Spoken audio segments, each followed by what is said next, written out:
একটা মেয়ে বিয়ে না করে সারা জীবন একটা কুকুরের সঙ্গে কাটিয়ে দিচ্ছে। ব্যাপারটা হাস্যকর, তাই না? কিন্তু আসলে যতটা হাস্যকর তার থেকে অনেক বেশি রহস্যজনক। ইন্ডিয়ার মধ্যে একটা মেয়ে ছিল, অসম্ভব সুন্দরী মেয়েটা যে রাজ্যে ছিল সেই রাজ্যে একটা রাজা ছিল। সেই রাজা না শিকার করতে ভালোবাসতো অনেক, তবে সেটা গোপনে। তিনি মুখোশ পরে শিকারে বেরিয়ে পড়তেন। একদিন রাজা শিকারে নেমে পড়লো, মুখোশ পরে, মানে কেউ যেন চিনতে না পারে উনি রাজা। তো উনি জঙ্গলের মধ্যে চলে গেল।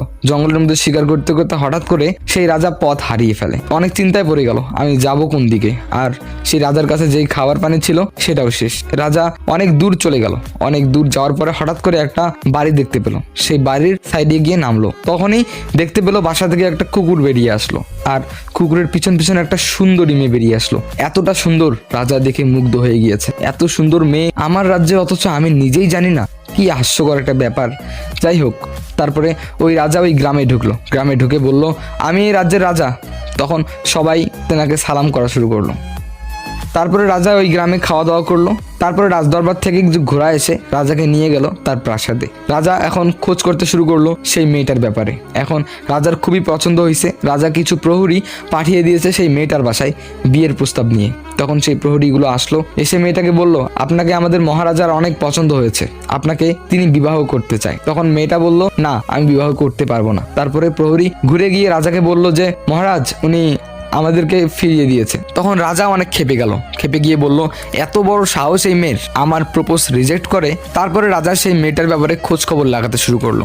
খোঁজ খবর লাগিয়ে জানতে পেল এলাকার মানুষ, গ্রামবাসীরা রাজাকে বলেছে যে এই মেয়ে অনেক রহস্যজনক একটা মেয়ে। এই মেয়ে সারা জীবন কুকুর নিয়ে থাকে। কুকুর ছাড়া এই মেয়ে কিচ্ছু বোঝে না, খাওয়া দাওয়া এবং কি ঘুমানো পর্যন্ত সব কিছু। আরও গ্রামবাসী এটাও অনেক কিছুই বলেছে যে কুকুরকে নিয়ে সে রাতও কাটায় এবং কি সে মিলনও করে কুকুরের সাথে। এখন কথা হচ্ছে যে রাজা অনেক চিন্তায় পড়ে গেল এই মেয়েটাকে নিয়ে। এটা কি ধরনের মেয়ে, আর এত সুন্দর মেয়ে। আর এটাও শুনছি যে প্রতিটা ছেলেই নাকি এই মেয়েকে বিয়ে করতে চায়, কিন্তু তারপরেও এই মেয়ে রাজি হয় না। তো রাজা বলল, এই মেয়ের রহস্য কি, এটা আমাকে জানতেই হবে। তখন রাজা প্রহরীদেরকে লাগিয়ে দিল মেয়েটার পিছনে, মেয়েটার সব ব্যাপারে জানার জন্য, মেয়েটাকে চোখে চোখে রাখার জন্য, মেয়েটাকে ফলো করার জন্য। প্রহরী ওটাই করতেছে, প্রতিদিন মেয়েটাকে ফলো করতেছে। তো ফলো করতে করতে হঠাৎ করে একদিন মেয়েটা আর কুকুরটা বাসা থেকে বেরিয়ে পড়লো। কুকুরটা দৌড়ে দৌড়ে চলে যাচ্ছে জঙ্গলের দিকে, আর মেয়েটা পিছন পিছন যাচ্ছে। অনেক দূর চলে গেল, আর প্রহরীরাও চুপি চুপি ফলো করতেছে। তবে সেটা মেয়ে আর কুকুরটা জানছিল না। আর কুকুরটার সঙ্গে মেয়েটার যে এতটাই মহব্বত, যেটা আমি আপনাদেরকে বলে বোঝাতে পারবো না। স্বামী স্ত্রীর থেকেও অনেক গভীর। কুকুরটা অনেক দূর চলে গেল জঙ্গলের ভিতরে, অনেক বড় একটা গুহার সামনে তারা দুইজনে চলে গেল। আর যখনই গুহার সামনে গেল, দেখতে পেলাম কুকুরটা মাথা নিচু করে আছে, কুকুরের চোখ দিয়ে পানি পড়তেছে, আর মেয়েটাও হাত জোর করে গুহার সামনে দাঁড়িয়ে আছে। মেয়েটার চোখ দিয়ে অনেক পানি পড়তেছে। এরপরে প্রহরীরা ভাবতেছে, এখানে কেন এরা, আর এখানে এসে এদের লাভটাই কি, এরা কার কাছে হাত জোর করতেছে, কিছুই তো বুঝতেছি না। এরপরে হঠাৎ করে কুকুরটা ঝাঁপ দিয়ে উঠলো। তারপরে কুকুরটা গন্ধ শুকতে শুকতে কোথায় যেন যাচ্ছিল, আর মেয়েটাও পিছন পিছন দৌড় শুরু করলো। অনেক দূর চলে গেল, যেতে যেতে হঠাৎ করে রেল লাইন সামনে। তখন প্রহরীরা ভয় পেয়ে যাচ্ছে, কি রেল লাইন সামনে, আর সেই সময় অনেক জোরে একটা ট্রেন আসতেছিল। প্রহরীরা অনেক ভয় পেয়ে গেল, বলল যে এই কুকুর কি থামবে না নাকি, নাকি দুইজনেই মারা যাবে? যদি মারা যায় তাহলে মহারাজা আমাদের গর্দান নিবে। আমাদের তাড়াতেই তারা পালাচ্ছিল, আর এরকম পুরো অ্যাক্সিডেন্ট হয়ে মারা গেছে, তখন আমাদের গর্দান যাবে, এইটা চিন্তা করতেছিল। কিন্তু কুকুরটা আর সেই মেয়েটা দৌড়াতে দৌড়াতে হঠাৎ করে রেল লাইনের সামনে এসে থেমে পড়লো। যখন রেলগাড়িটা চলে গেল, তারপরে কুকুরটা আবার দৌড় শুরু করলো। তারপর প্রহরী আবার পিছন পিছন যাচ্ছিল চুপি চুপি।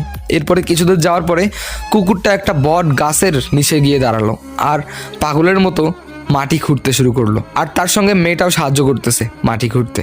অনেকক্ষণ হয়ে গেল, অনেক দূর মাটি খোঁড়ার পরে একটা কাচের বোতল পেল। প্রহরীরা অনেক চিন্তায় পড়ে গেল, বলল যে আজব তো, হাস্যকর একটা ব্যাপার, একটা কাচের বোতল এত দূর থেকে এসে খুঁড়ে বের করলো। এই কাচের বোতলের মধ্যে আছে কি? সাধারণ একটা কাচের বোতল এত কষ্ট করে কেন খুঁড়তেছে? তখন সেই মেয়েটা কাচের বোতলটা হাতে নিয়ে চোখ ঝরে ঝরে কান্না করতেছে। এরপরে প্রহরীরা বললো, এই কাচের বোতলের ভিতরে আছে কি? তারপরে যখন প্রহরীরা ভালো করে লক্ষ্য করলো যে কাচের বোতলের ভিতরে কি আছে, তখন তারা দেখতে পেল কাচের বোতলের ভিতরে আছে নীল রঙের পানি। তারপরে মেয়ে আর সেই কুকুরটা সেই বোতলটাকে নিয়ে তাদের বাসায় চলে গেল। এই কথা প্রহরী তার রাজাকে বলে ফেললো। রাজা এই কথা শুনে অনেক চিন্তায় পড়ে গেল, আর সেই মেয়েটাকে